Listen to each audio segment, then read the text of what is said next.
Hello friends, मैं हूँ श्वेता और आप देख रहे हैं हिंदी की पाठशाला, जिसमें आज हम रोली का चैप्टर 3 सुनामी लहरों के बारे में पढ़ेंगे कि आखिर सुनामी लहरें होती क्या हैं। आपने भूकंप के बारे में अवश्य ही सुना होगा। पृथ्वी के अंदर जब उथल पुथल होती है अथवा ज्वालामुखी विस्फोट होता है तो हाँ, भूकंप आते हैं। जब आबादी वाले किसी भी क्षेत्र में भूकंप आता है तो वहाँ जन धन को अपार हानि होती है। अब सुनामी लहरें भी भूकंप से ही जुड़ी होती हैं। सुनामी एक जापानी शब्द है। सु का अर्थ है तट और नामी का अर्थ है लहर। अब इस प्रकार सुनामी का अर्थ हुआ तट पर पहुंचने वाली लहरें। पहले इन लहरों को टाइटल वेव्स कहा जाता था, जिसका अर्थ होता है तूफानी लहरें। वास्तव में ये लहरें तूफान से भी भयंकर और विनाशकारी होती हैं। इनकी उत्पत्ति उस समय होती है जब समुद्र के नीचे स्थित पृथ्वी की प्लेटें जो होती है उनके एक दूसरे से टकराने पर 6.5 से भी अधिक तीव्रता वाले भूकंप आते हैं और इस भूकंप से समुद्र के जल तल पर एक खाई सी बन जाती है अथवा ऊंची लहरें उठती हैं। यही लहर सुनामी लहर बन जाती है। समुद्र तटीय क्षेत्रों में ज्वालामुखी फटने से भी ये लहर उत्पन्न हो सकती हैं।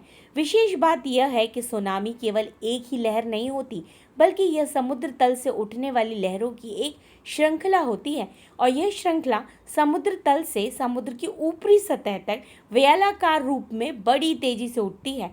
इसकी गति 800 से 1200 किलोमीटर प्रति घंटा तक होती है। ये लहरें तेजी से तटवर्ती क्षेत्रों की ओर बढ़ती हैं और समुद्र तट तक पहुंचते पहुंचते 30 से 100 फुट तक ऊंची हो जाती हैं। इन लहरों की लंबाई 50 से 100 फुट तक होती है। ये लहरें भूकंप वाले स्थान की विपरीत दिशा में गमन करती हैं। जिस रफ्तार से आती हैं शीघ्र ही उसी रफ्तार से लौट भी जाती हैं। जिस क्षेत्र में सुनामी लहरें पहुंचती हैं वहां भयंकर विनाशशील मचा देती हैं। कभी कभी तो इनकी पहुंच में आने वाले शहर गांव पूरी तरह नष्ट भ्रष्ट हो जाते हैं। वहां देखने से लगता है कि ही नहीं कि यहाँ कभी कोई विशाल इमारत या मानव बस्तियां होती है वो भी थी। संभव है हमारे प्राचीन ग्रंथों में वर्णित जल प्रलय से तात्पर्य इन्हीं सुनामी लहरों से है।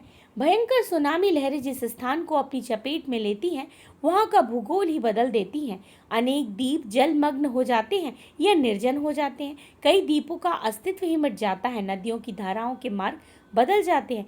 भूकंप से उत्पन्न सुनामी लहरों के लिए कविवर जयशंकर प्रसाद जी की ये पंक्ति बिल्कुल ठीक जान पड़ती है।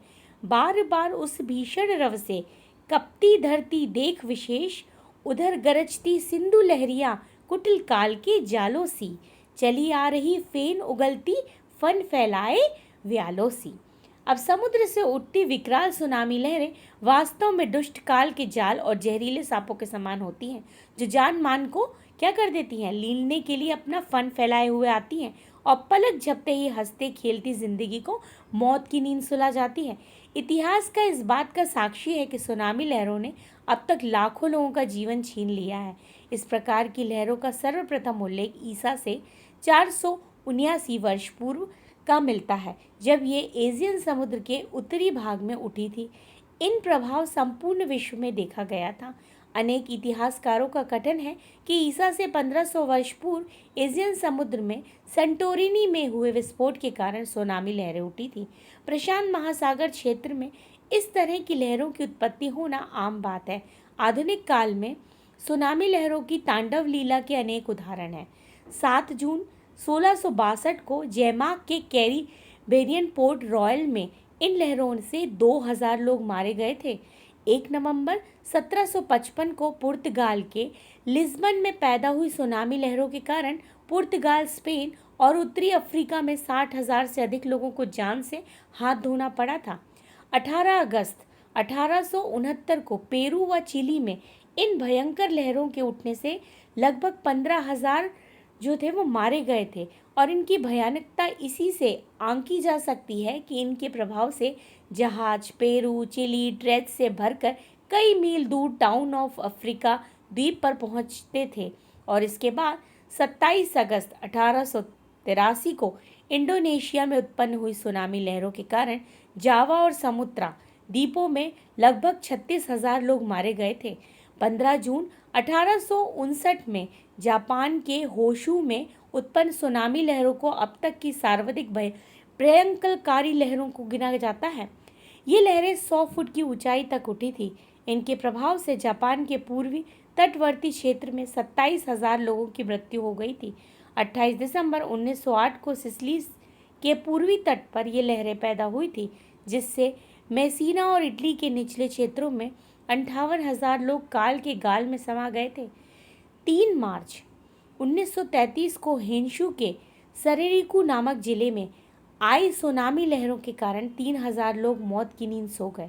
वहां इन लहरों ने लगभग 9,000 घरों और 8,000 जहाज़ों को नष्ट कर दिया था। 22 मई 1960 को दक्षिण मध्य चिली में भूकंप से उत्पन्न सुनामी लहरों ने चिली और हवाई में 1,500 लोग मारे गए और 23 अगस्त 1776 को दक्षिण पश्चिम फिलीपींस में इन लहरों के पैदा होने से लगभग 8,000 लोगों की असमयी मृत्यु हो गई और सन 1958 में पापुआ न्यू गियोना के 2,000 लोग मारे गए। इसके बाद 26 दिसंबर 2004 को हिंद महासागर में स्थित इंडोनेशिया के सुमात्रा में स्थित एसेस प्रांत के पास समुद्र में 8.9 की तीव्रता वाला भूकंप आया। इस भूकंप से समुद्र तल में भारी हलचल और ऊर्जा उत्पन्न हुई। यह ऊर्जा सुनामी लहरों की श्रृंखला के रूप में समुद्र की ऊपरी सतह की ओर बढ़ी। ये लहरें विकराल रूप धारण कर 800 किलोमीटर प्रति घंटा की रफ्तार से शीघ्र समुद्र में जा पहुंची और हजारों किलोमीटर तक बढ़ती चली गईं। इन लहरों ने दक्षिण एशिया और कुछ अफ्रीका देशों में अपनी तांडव लीला मचा दी, जिसमें से लगभग 1.5 लाख लोग काल कवलित हो गए। इनमें इंडोनेशिया के लगभग 1 लाख और श्रीलंका के 28,000, सोमालिया, कीनिया, सेंचे, तांजिया, कुल मिलाकर 300 से भी अधिक व्यक्ति शामिल थे।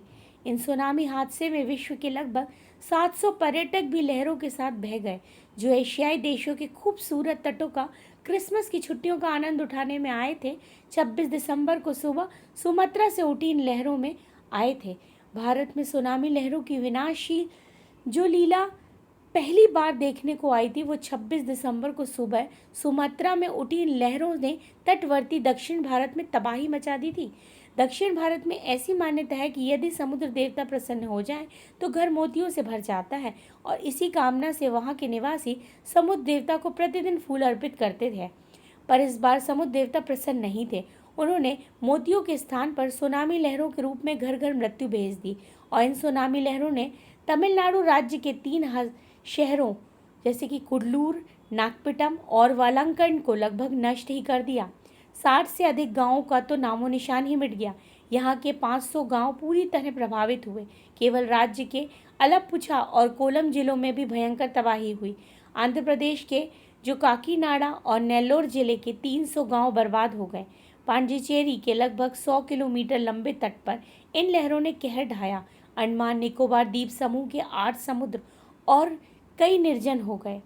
अंडमान निकोबार द्वीप समूह में निवास करने वाली आदिवासी जातियों सोपेन, सेंटिनली, ओंगी, जारवा और ग्रेट अंडमानी का अस्तित्व संकट में पड़ गया और यहाँ स्थित कार निकोबार बुरी तरह तबाह हो गया। अब इस खूबसूरत कार निकोबार की तबाही 20,000 के लगभग थी, जिसमें से आधी से अधिक आबादी सुनामी लहरों की भेंट चढ़ गई। कार निकोबार का वायुसैनिक अड्डा भी सुनामी लहरों से पूरी तरह नष्ट कर दिया। यह हिंद महासागर के सामरिक दृष्टि से महत्वपूर्ण और संवेदनशील वायुसैनिक अड्डा था। सुरक्षा की दृष्टि से अत्यंत संवेदनशील माना जाने वाला भारत का सुदूर दक्षिण में स्थित इंदिरा पॉइंट सुनामी लहरों की भेंट चढ़ गया। वास्तव में सुनामी लहरों ने भारत में एक महा विनाश लीला रच दी। इससे दक्षिण भारत में न केवल हजारों लोगों को असमय की मृत्यु की गोद में सुला दिया, बल्कि वहां अरबों रुपए की संपत्ति का भी नष्ट हो गई। उद्योग व्यापार छिन्न भिन्न हो गया। बड़े बड़े भवन, आस्थाओं के केंद्र, गिरजाघर, मंदिर आदि मटिया मेट हो गए। पर्यटन उद्योग पूरी तरह उजड़ गया। संपूर्ण आधारभूत व्यवस्थाएं छिन्न भिन्न हो गई।